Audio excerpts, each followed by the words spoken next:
یو واقعه راځي که چیرې ما په یو کتاب کې لیدلی وای نو نه به مې بیانولی، په 4-5 کتابونو کې مې ولیدلی او امام غزالی رحمه الله رنګه جید علما کرامو را نقل کړي چې د نبی اکرم صلی الله علیه وسلم په وخت کې یو زنانه وله چې هغه وت سوې وله، خو د دې خاون او د دې کم پلارګنۍ چې د پلار مورې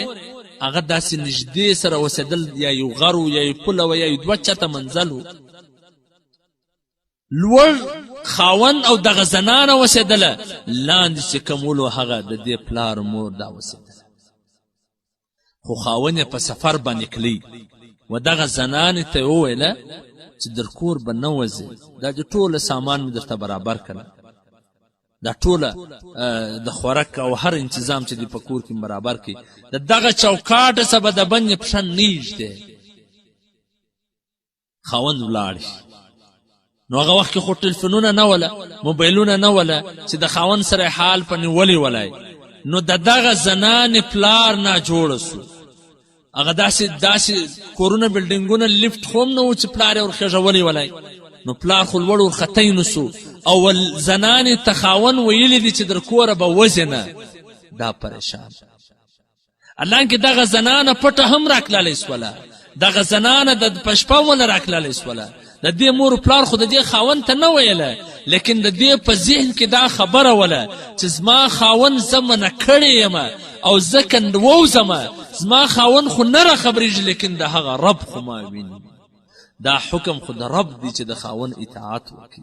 هغه ما ویني، زما رب زما سره ناراضه کېږي، خاوند ته نه کتل، زما رب زما سره ناراضه کېږي که زما د خاوند د حکم خلاف ورزي ما وکړه. نو دغه کتابونه لیکي چې دغه زنانې نبی علیه الصلاة وسلام ته پیغام ورواستو چې یا رسول الله صلی الله علیه وسلم چې زما پلار ناجوړه دی، زما پلار مریض دی، زما خاوند ماته ویلی دی چې در چوکاټ د بنې به پښه نیږدې مه وځه، خاوند سره زه حال نسم نیولی، او زما پلار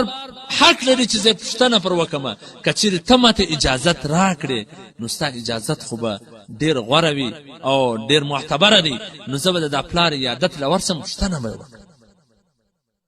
را منډه یې نه کله چې وایي زما پلار نه جوړه دی، خاوند بیا د کم ځای دی، نه د هغې په ذهن کې آخرت و چې که زه راوځمه نو زما آخرت خرابېږي، زما رب زما سره ناراضه کېږي،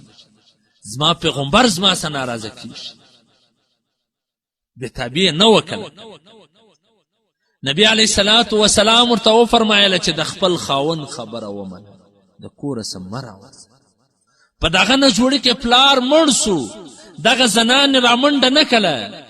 داسې نه دي چې کورونه ګلۍ په مابینځ کې دي، کوڅې په مابینځ کې دي، نه د لوړه زنانې راشوه کېدل دي، دې رامنډه نه کله، ځان باندې کالي نه کوڅېدي چې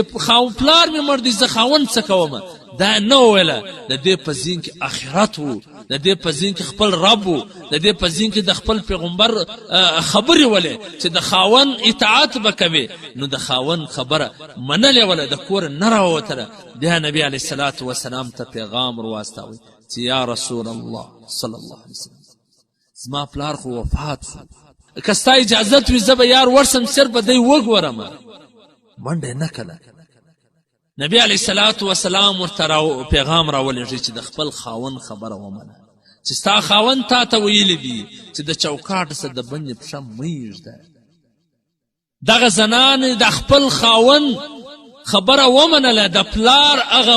د مرګه ثبات کې د هغه مخ کتله هم نه ورلله چې زما الله زما سره ناراضه نسي.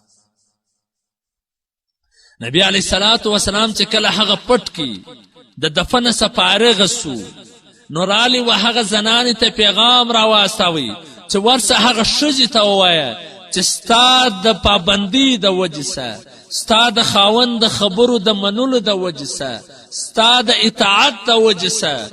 چې ته خپل پلار مخ کتلو نه رالې،